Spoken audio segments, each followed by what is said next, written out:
வாங்க மேடம். இப்பதான் நீங்க வந்த விஷயமே தெரிஞ்சது. ஆமா இப்பதான் வந்தேன். அம்மாவை பாத்தீங்களா? யா பார்த்தேன். ஆனா அம்மா தூங்கிட்டு இருந்தாங்க. சோ வந்துட்டேன். ஆனா ரொம்ப நல்லா ரெஸ்பாண்ட் பண்றாங்கன்னு டாக்டர் சொன்னாங்க. ஆமா, அந்த பொண்ணு வந்துட்டு போனதுல இருந்து அவங்க ஆக்டிவிட்டீஸ்லாம் மாறிடுச்சு. 2 நாளைக்கு முன்னாடி கவிதான்னு ஒரு பொண்ணு தன்னோட பிறந்த நாளைக்காக ஸ்வீட் கொடுக்க வந்திருந்தாங்க. அவங்கள பார்த்தது இவங்க ரொம்ப சந்தோஷப்பட்டாங்க.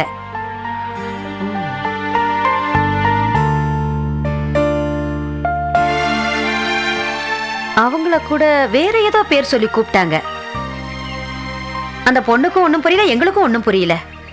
பவித்ரான்னு சொன்னாங்களா? எஸ் கரெக்ட், பவித்ரான்னு தான் கூப்பிட்டாங்க மேடம். அவங்க யாரு? அது வந்து என்னோட தங்க. ரொம்ப நாளைக்கு முன்னாடி அவ காணாம போயிட்டா. ஆக்சுவலா நான் வந்து கவிதாவை முதல்ல பார்த்த போது கூட பவித்ரா தான் நான் நினைச்சு ஏமாந்துட்டேன். அப்படியே இருப்பாங்க இவங்களும். மேடம், உங்க அம்மாவை முழுசா குணப்படுத்திடலாங்கிற நம்பிக்கை வந்திருக்கு. இது வரைக்கும் ட்ரீட்மெண்ட்டே எடுத்துக்க மாட்டேன்னு அடம் பிடிச்சவங்க 2 நாளா கோஆபரேட் பண்றாங்க. அதுக்கு காரணம் காணாம போன தம் பொண்ணு கிடைச்சிட்டான்ற நம்பிக்கையில தான். டாக்டர், ஆனா அது உண்மை இல்லையே. நிஜம்னு உங்க அம்மாவை நம்ப வைக்கணும். அதுக்கு அந்த கவிதா தான் ஒத்துழைக்கணும்.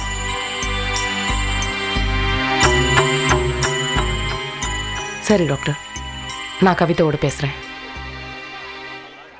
உங்களுக்கே தெரியும், நான் ஒவ்வொரு தடவை இங்கே வரும்போதும் எங்கள் அம்மா வாழ்நாள் பூரா இங்கே தான் இருந்துருவாங்களோன்ற ஒரு எண்ணம் என்னை உள்ள ரொம்ப நொறுங்க வச்சிருக்கு. ஆனால் இப்போ எனக்கும் ஒரு நம்பிக்கை வந்திருக்கு. எனிவே, நான் கிளம்புறதுக்கு முன்னாடி அம்மா ஒரு தடவை பார்த்துட்டு போகிறேன். பார்க்கலாம் வாங்க.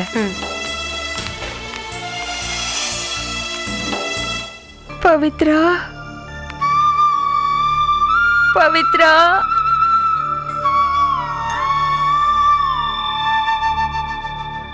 பவித்ரா,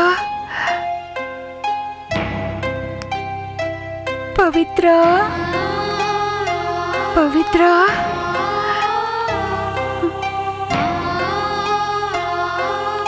பவித்ரா,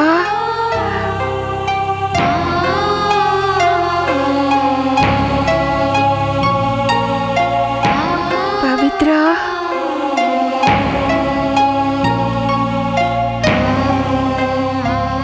பவித்ரா,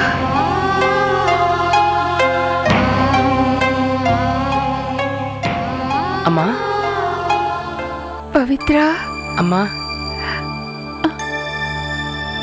அம்மா,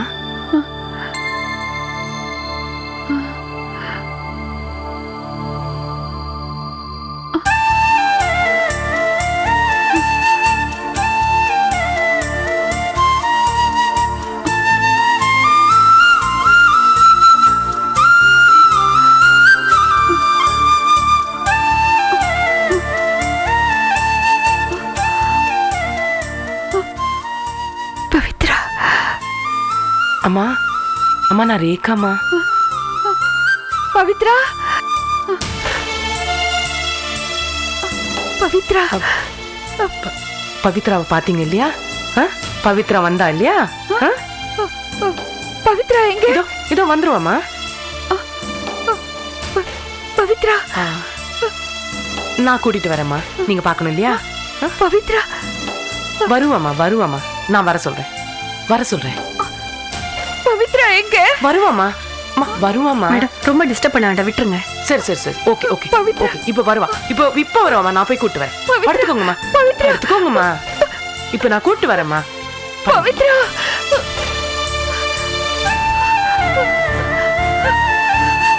பவித்ரா,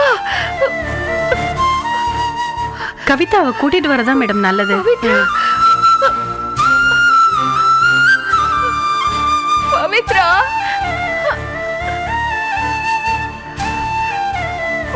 பவித்ரா,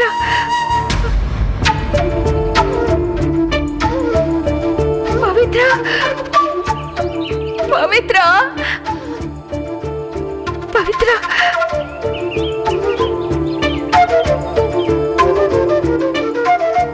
பெத்த பொண்ணு கூட அடையாளம் கண்டுபிடிக்க முடியாத நிலைமையில இருக்காங்க எங்க அம்மா.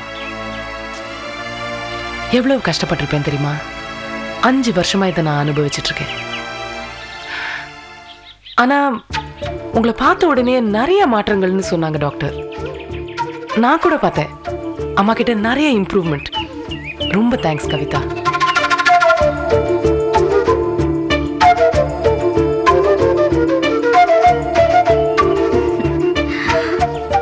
நான் தான் உங்களுக்கு தேங்க்ஸ் சொல்லணும். இவ்வளோ பெரிய வீடு, காரு, பணம் எல்லாம் இருக்கு. எது வேணுமோ அது மட்டும் இல்ல. சந்தோஷம் இங்க இல்ல. யாரும் என்ன சந்தோஷமா வச்சுக்கிறதும் இல்ல, என்னாலையும் யாரும் சந்தோஷமா இருக்கிறதும் இல்ல. ஒரு அர்த்தமில்லாத வாழ்க்கையை நினைச்சு வெறுத்து போயிருந்தேன். இப்ப என் வாழ்க்கையிலும் ஒரு அர்த்தம் இருக்குன்னு தெரிஞ்சுக்கிட்டேன். அதுக்கு காரணம் நீங்க. இப்போ உங்க அம்மா. என்னாலேயே மற்றவங்களை சந்தோஷப்படுத்த முடியும்னு நினைக்கிறப்போ எனக்கு ரொம்ப சந்தோஷமா இருக்கு.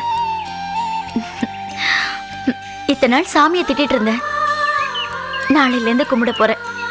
கவிதா, ஒரு ரிக்வெஸ்ட். அடிக்கடி எங்க அம்மா வந்து பார்க்கணும். கொஞ்சம் அவங்களோட பழகினீங்கன்னா டாக்டர்ஸ் அவங்க சீக்கிரமா குணமாயிடுவாங்கன்னு சொல்றாங்க. எனக்கும் அந்த நம்பிக்கை இருக்கு. இதுல ரெக்வெஸ்ட் பண்ண என்னங்க இருக்கு? கண்டிப்பா உங்க அம்மாவை நான் அடிக்கடி பார்க்க வருவேன். அதெல்லாம் சரியா வராது கவிதா.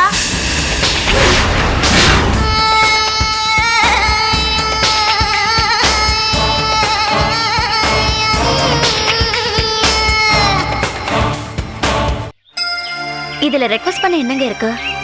கண்டிப்பா உங்க அம்மாவை நான் அடிக்கடி பார்க்க வருவேன். அதெல்லாம் சரியா வராது கவிதா.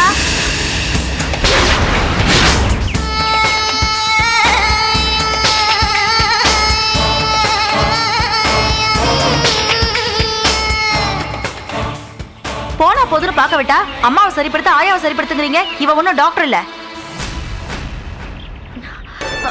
நீ இதுல தலையிடாத.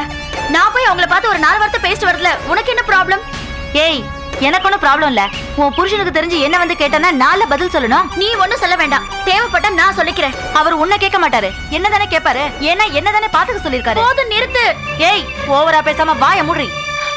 கவிதா, இல்லம்மா, என்னால உங்களுக்கு பிரச்சனை வர வேண்டாம். அம்மா, உங்களுக்கு கவிதாவை எப்ப அனுப்பணும்னு தோணுதோ அப்ப தயவு செய்து கொஞ்சம் அனுப்பி வைங்க ப்ளீஸ்.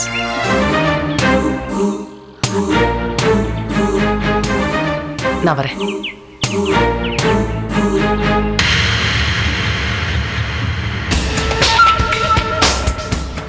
என்னடி முறைக்கிற? மூஞ்சிய பேத்துருவே, போடி உள்ள.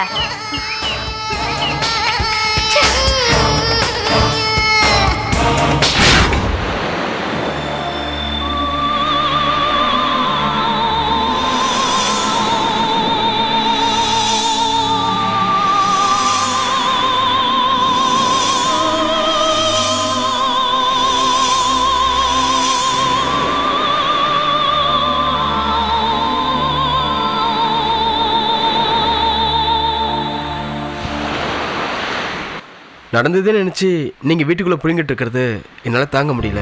அட்லீஸ்ட் வெளியில் வந்தாலாச்சும் நீங்கள் ரிலாக்ஸாக இருப்பீங்கன்னு தான் கூட்டிகிட்டு வந்தேன். ஆனால் இங்கேயும் வந்து மூஞ்சி தூக்கி வச்சுட்டு இருந்தா எப்படி? எனக்கு வந்து பிரச்சனை மாதிரி எந்த பொண்ணுக்குமே வரக்கூடாது. இப்போ என்ன நடந்துருச்சுன்னு நீங்கள் வருத்தப்பட்டு இருக்கீங்க? உங்கள் மாமா மேலே ஆசைப்பட்டீங்க, அவரையே கல்யாணம் பண்ணிக்கன்னு நினச்சிங்க. கடைசியில் கல்யாணம் நின்று போச்சு. அது காரணம் நீங்க இல்லையே, உங்க மாமா தானே. இன்னும் ஏன் அவரையும் நினைச்சிட்டு இருக்கீங்க?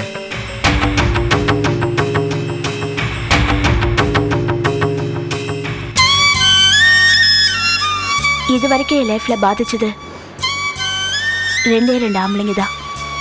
ஒன்று, நான் மனசார காதலிச்ச என்னோட மாமா. இன்னொன்று, என்னை மனசார காதலிச்ச நீங்க. என்னை கல்யாணம் பண்ணிக்கோங்கன்னு கம்பல் பண்ண என் மாமாவை நானே வேணான்னு சொன்னேன். எவ்வளவு ஒருத்தி சொன்னான்னு என்னை கல்யாணம் பண்ணிக்கிறேன்னு சம்மதிச்சதுக்காக. இப்பயும் அதை பத்தி பேசுறீங்க?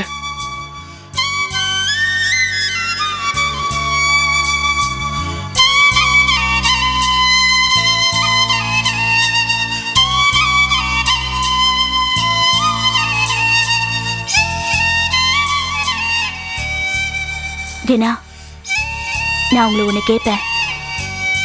அதுக்கு எஸ் ஆர் நோன்னு சொன்னா போதும். என்ன? நீங்க என்ன கல்யாணம் பண்ணிக்கிறீங்களா?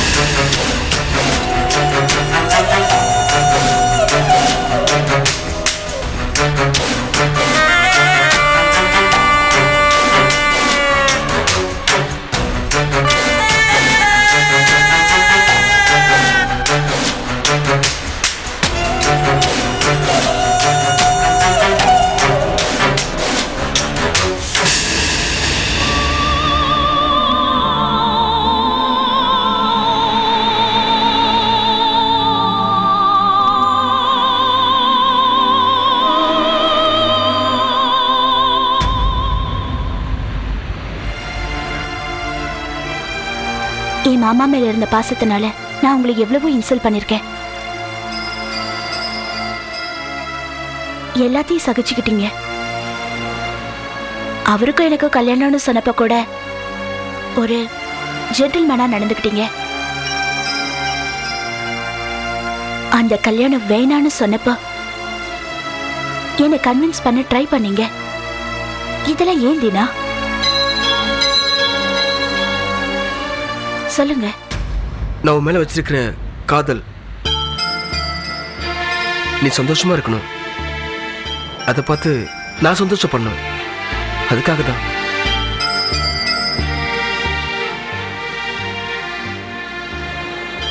நீங்க என்ன எந்த அளவுக்கு டீப்பா லவ் பண்ணிருக்கீங்கன்னு இப்பதான் உங்களை புரிஞ்சுக்கிட்டேன்.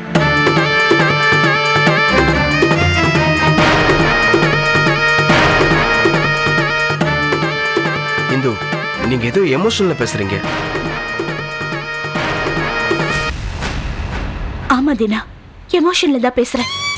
என் மேல கொஞ்சம் கூட விருப்பம் இல்லாத ஒரு மனுஷன் பின்னாடி இவ்வளவு நாளா பைத்தியக்காரத்தனமா சுத்திட்டு இருந்தனே, அந்த எமோஷன்ல தான் பேசுறேன். என்ன பத்தி மட்டுமே நினைச்சிட்டு இருந்த உங்களை புரிஞ்சுக்காம நடந்துக்கிட்டேனே, அந்த எமோஷன்ல தான் பேசுறேன். இந்து ப்ளீஸ்.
சிறுநீரக மோசடி வழக்கில் உதவி கமிஷனர் ரேகா மௌனம். சிறுநீரக மோசடி வழக்கில் ரேகா ஐபிஎஸ் பின்வாங்கியது ஏன்? சிறுநீரக மோசடி வழக்கில் லஞ்சம், காவல்துறையை பற்றி சட்டசபையில் வாக்குவாதம், அமளி. படிச்சேன். பத்திரிகைக்காரங்களை நம்பவே கூடாது ரேகா. ஓ ஐம் சாரி, நான் பிரசன்னாவை சொல்லல. இதே பத்திரிகையில கொஞ்ச நாளைக்கு முன்னாடி உன்னை பத்தி எப்படி எல்லாம் எழுதுனாங்க. நவீன ஜான்சி ராணி, தென்னகத்து கிரண் பேடி, ஆஹா ஓஹோன்னு எழுதுனாங்க. ஆனா இன்னைக்கு அதே பத்திரிகையில உன்னை நார நாரா கிழிக்கிறாங்க. உன்னால காவல்துறைக்கு கலங்கம், லஞ்சம் வாங்குற, அது இதுன்னு. என்ன இதெல்லாம்? சார், இது எல்லாமே உண்மைதான். கிட்னி ஸ்கேண்டல் கேஸ் நடந்தது, கிரிமினல்ஸோட ஒத்துழைச்சது, லஞ்சம் வாங்கினது எல்லாம் உண்மைதான். ஒன்லி திங் இஸ், சின்ன மிஸ்டேக் நடந்துச்சு. கௌஷிக்ன்ற பேருக்கு பதிலாக ரேகான் போட்டாங்க, அவ்வளோதான். என்னோட பேரை உன் முன்னாடி இருக்க அந்த வெள்ளை காகிதத்தில் கூட எழுத முடியாது. பத்திரிகைகள் என்ன எழுதுவானுங்க? இப்போ அனாவசியமா உனக்கு தானே டார்ச்சர். என்ன டார்ச்சர்? அதான் internal enquiry, vigilance and anti கரப்ஷன்லேருந்து வந்து உன்னை கேள்வி மேலே கேள்வி கேட்பானுங்க. அனாவசியமா. ஆனால் கடைசியில் உன் மேலே எந்த தப்பும் இல்லைன்னு ப்ரூவ் ஆகிடும். நிச்சயமா. ஆனால் அது வரைக்கும் இதெல்லாம் நீ சகிச்சுக்கணுமே. ரேகா, முயற்சி பண்ணு. ஏன்னா முயற்சியே திருவினையாக்கும். இது பழமொழி. ஆனால் உன்னோட இந்த முயற்சி உனக்கே வினையாகும். இது புதுமொழி. சார், இந்த பழமொழி புதுமொழி அதெல்லாம் சொல்லி முடிச்சிட்டிங்கன்னா வேலை நிறைய இருக்கு. நான் வேலையை பார்ப்பேன். இருக்கிற வரைக்கும் பாரு.